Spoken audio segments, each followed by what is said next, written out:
নমস্কার বন্ধুরা, দীপালি সাহা কিচেনে তোমাদের সকলকে জানাই ওয়েলকাম।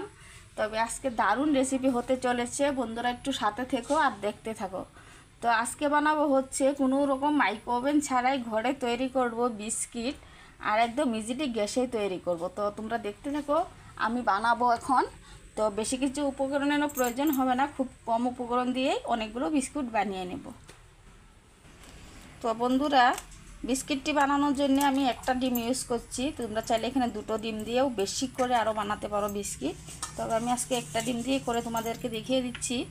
তো একটা ডিম এখানে দিয়ে দিচ্ছি, তারপরে বেশি আধা কাপ আমি চিনি ইউজ করছি, মানে ডিমের সঙ্গে চিনিটা দিয়ে দিচ্ছি। চিনিটা দেওয়া হয়ে গেলে ভালো করে ডিমের সঙ্গে চিনিটা মিলিয়ে নিতে হবে, একদম মিক্স করে নিতে হবে খুব সুন্দর করে। এভাবে একটা চামচ দিয়ে মিক্স করতে থাকলে কিন্তু চিনিটা সুন্দর গলে যাবে। তো বন্ধুরা, একটু চিনিটা ভালো করে মিক্স করে নিয়ে দেখো কতটা সুন্দর করে মিক্স করে নিয়েছি আমি। তবে এখানে দুটো ডিম দিলে কিন্তু আরও অনেক বিস্কিট হতো, তবে আমি একটা ডিম দিয়েই করেছি। সেই ডিমের আন্দাজে আমি চিনিটা অ্যাড করছি। তারপরে দেখো যে আধা কাপ রিফাইন অয়েল, সেটাও দিয়ে দিচ্ছি। এই তিনটা উপকরণে এখন খুব সুন্দর করে মিলিয়ে নেব। বন্ধুরা, তিনটা উপকরণ খুব ভালো করে মিশিয়ে নিয়েছি। আরেকটা কথা না বললেই না হয়, দেখো এখানে কিন্তু বিস্কুট বানাতে গিয়ে কোনো রকম বাইরের থেকে জিনিস কিনতে হয় না, সমস্ত কিছু ঘরে থাকা উপকরণে হয়ে যায়। তো সমস্ত কিছু ভালো করে তিনটা উপকরণ মিক্স করে নিয়েছি। এই দেখো কত সুন্দর হয়েছে। তো এখানে আমি আটা 1 কাপ নিয়েছি। 1 কাপ আটা দিয়ে আগে দেখব কতদূর কী হয়। প্রথমে বেশি দিতে যাব না। 1 কাপ আটা দিয়েছি, আর একটু বেকিং পাউডার দিয়ে দিচ্ছি। ধরো কিনা 1 চামচ থেকে মানে 4 ভাগের 1 ভাগ দিয়েছি। তো এটা বেকিং সোডা দিলেও হবে এখানে। আর আধা কাপ গুঁড়ো দুধ দিয়েছি। তো এই যে দেখো সব কিছু উপকরণ কিন্তু সবার বাসায় সবসময় থাকে। তো এটা বেশি কিছু উপকরণের প্রয়োজন হয় না, আর খুব সুন্দর মতো বিস্কুটগুলো ঘরে কিন্তু তৈরি করে নেওয়া যায়। এখন খুব ভালো করে উপকরণগুলো মিক্স করে দেখব। আমার একটা ডো বানাতে হবে, যেরকমটা নাকি আমরা রুটি যে আটা খেলে যেরকম রুটিটা ছানিস ঠিক সেরকম করে ছানতে হবে। তো এখানে আমি ভালো করে মিক্স করে দেখে নেব কতদূর কী হয়েছে। প্রয়োজন হলে কিন্তু আমি আরেকটু আটা ব্যবহার করতে পারবো। ঠিক এইভাবে গুলিয়ে কিন্তু দেখে নেবে। তো আমার কাছে লাগছে যে না, আরেকটু আমার আটা প্রয়োজন হবে, তাই আমি আরও আধা কাপের মতন আটা ইউজ করব। তো আরও আধা কাপ আটা আমি দিয়ে দিচ্ছি এখানে। এখন সমস্ত কিছু উপকরণ ভালো করে একটু হাত দিয়ে এখন মেখে নেব। মাখানো হয়ে গেছে বন্ধুরা, আমি একটা ভুল করে ফেলেছি, সেটা হচ্ছে গিয়ে নুনটা দেওয়া হয়নি। তো তোমরা কিন্তু যে শুকনো উপকরণগুলো যখন দিবে তখনই নুনটা দিয়ে দিবে। তো আমি এখনই দিয়ে দিচ্ছি, যেহেতু নুন ভালো করে মাখতে মাখতে কিন্তু মিলে যাবে। তো সেরকম একটা অসুবিধা হবে না। তো তোমরা কিন্তু শুকনো জিনিসগুলোতে দেবা, তাহলে কিন্তু ভালো হবে, তাহলে কোনো ঝামেলা হবে না। তারপরে যেরকম হাত দিয়ে ভালো করে একটু মথে মথে সুন্দর কোনো সব জিনিসগুলো একদম মেখে একদম রুটির ডোর মতন করে বানিয়ে নেবে। তো এরকম করে বানাবে যে খুব বেশি একটা টাইট হয় সেরকমটাও বানাবে না, আর একদম লুজ যে সেরকমটাও বানাবে না। মানে যেরকম আমরা সবসময় রুটি সুটি খাই সেরকম কোনটা হলে কিন্তু হয়ে যাবে। তো দেখো সমস্ত কিছু ভালো করে মেখে নিচ্ছি। আর একটা কথা কি, তোমার নুনটা দেওয়ার কারণে হচ্ছে গিয়ে যেরকম আমরা বেকারি থেকে বিস্কুটগুলো খাই ঠিক সেই টেস্টই আসবে। আর নুনটা না দিলে বিস্কুটের সেই টেস্টটা আসবে না, শুধু চিনি থাকলে। তাই অবশ্যই নুনটা পরিমাণ মতো দিতে হবে।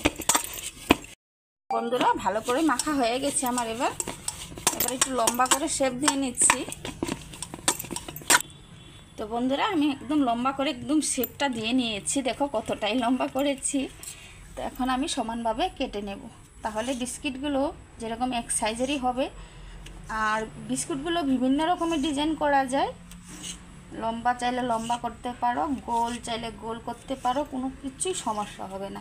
আর একটা কথা কি, এটার মধ্যে কোনো রেস্টে রাখার কোনো প্রয়োজন হবে না, একদম সঙ্গে সঙ্গে ছেনেই কিন্তু বানিয়ে নেওয়া যাবে, কোনো রেস্টের প্রয়োজন নেই।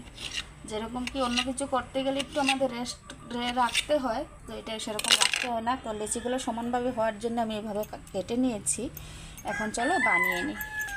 হাত দিয়ে এখন আমি শেপগুলো দিয়ে নেব, যেরকম কটা না আর কি বিস্কুটগুলো তৈরি হয় যেরকম বেকারির বিভিন্ন ডিজাইনের, সেরকম মন পছন্দ ডিজাইনগুলো দেওয়া যাবে। আর ডিজাইনগুলো দেওয়ার জন্য কোনো সমস্যা হবে না, অথবা চামচের ডান্ডি দিয়ে বা একটা চাকু দিয়ে এইভাবে কিন্তু ডিজাইনগুলো করতে পারো। তো দেখো হুবহু কিন্তু দোকানের বিস্কুটের মতন ডিজাইন একটা আমি দিয়ে নিয়েছি। তো দেখো কত সুন্দর দেখা যাচ্ছে এখনই।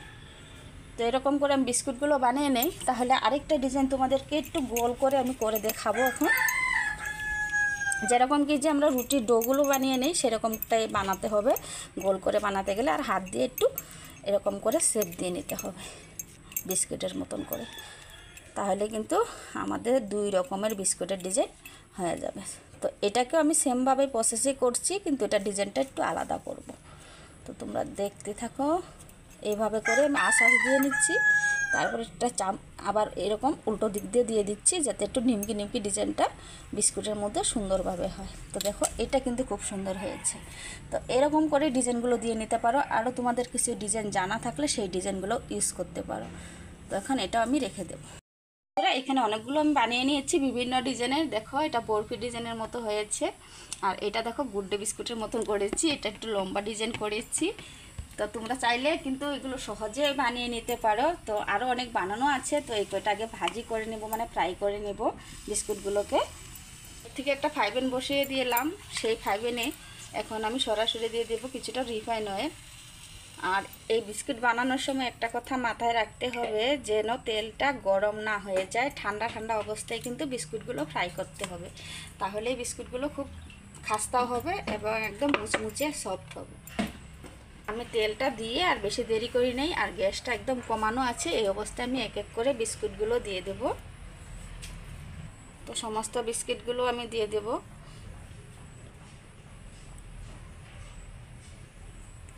মানে যেতগুলো জুড়ে একবারে সেই অনুযায়ী আমি বিস্কুটগুলো দিয়ে দিচ্ছি, কিন্তু বিস্কুটগুলো লেগেও ধরবে না, যেহেতু রিফাইন অয়েল দিয়ে ছানা হয়েছে। আর একটা কথা, যে রিফাইন অয়েল দিয়েই শুধু কিন্তু ছানাটা হয়েছে, ওই মিশ্রণটা দিয়েই, কোনো রকম জল ইউজ হয়নি, তাই লেগে যাওয়ার কোনো ভয়টা নেই। একটু সরিয়ে দিচ্ছি একটা।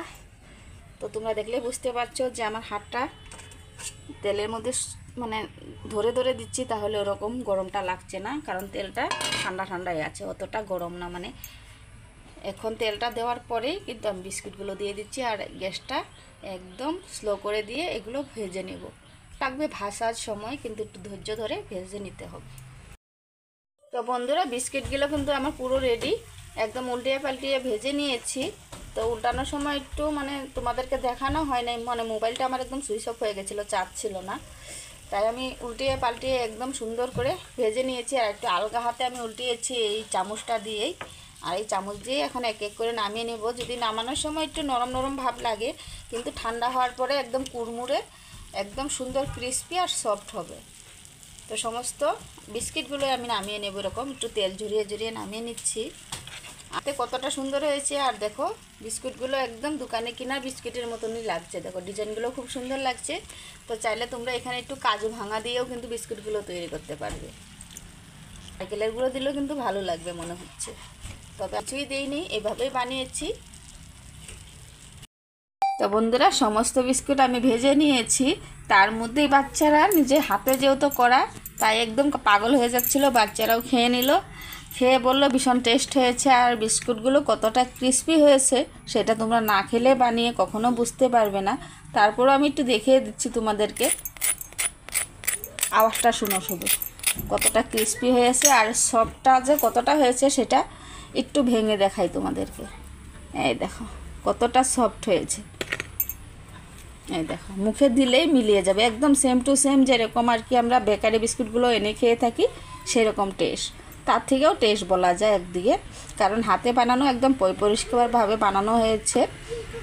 আর এইটি বানাতে গিয়ে আমার খুব বেশি উপকরণ লাগেই নেই, যেহেতু সব কিছু ঘরের জিনিস দিয়েই করেছি। আর এইখানে আটা বা ময়দা দুটোর থেকে একটা কিছু দিলেই হবে। তো আমি আজকে তো আটা দিয়েই করেছি, কিন্তু ময়দা দিয়েও বেশ ভালো হবে। তো দেখলেই তোমরা বুঝতে পারছো কতটা সফট। তারপরে আমার বিস্কুটগুলো একদম ভাঙার মন ছিল না, তারপরে তোমাদেরকে ভেঙে দেখিয়ে দিচ্ছি। কারণ বাচ্চা কাচ্চারা কি হয়, আমাদের ঘরে যদি একটু টুকরো বিস্কুট থাকে মানে প্যাকেটের মধ্যে ভাঙা, তারপরেও কিন্তু খেতে চায় না। তো আর বিস্কুটগুলো দেখতে এতটা সুন্দর হয়েছে, এটার প্রশংসা না করে পারলাম না। তো অবশ্যই বন্ধুরা বাসায় একবার হলেও ট্রাই করে দেখতে পারো তোমরা। যদি আমার রেসিপি ভালো লাগে লাইক কমেন্ট শেয়ার করবে, ইউটিউব থেকে দেখে থাকলে সাবস্ক্রাইবটা অবশ্যই করবে। আর আজকে যারা এতক্ষণ থেকে আমার সঙ্গে ভিডিওটা আমার দেখছো ওদেরকে জানাই অসংখ্য ধন্যবাদ। আজকের জন্য বিদায় নিব রেসিপি থেকে, আবারও চলে আসবো কোনো একটা দিন কোনো একটা নতুন রেসিপির সঙ্গে। ততক্ষণের জন্য ভালো থেকো, সুস্থ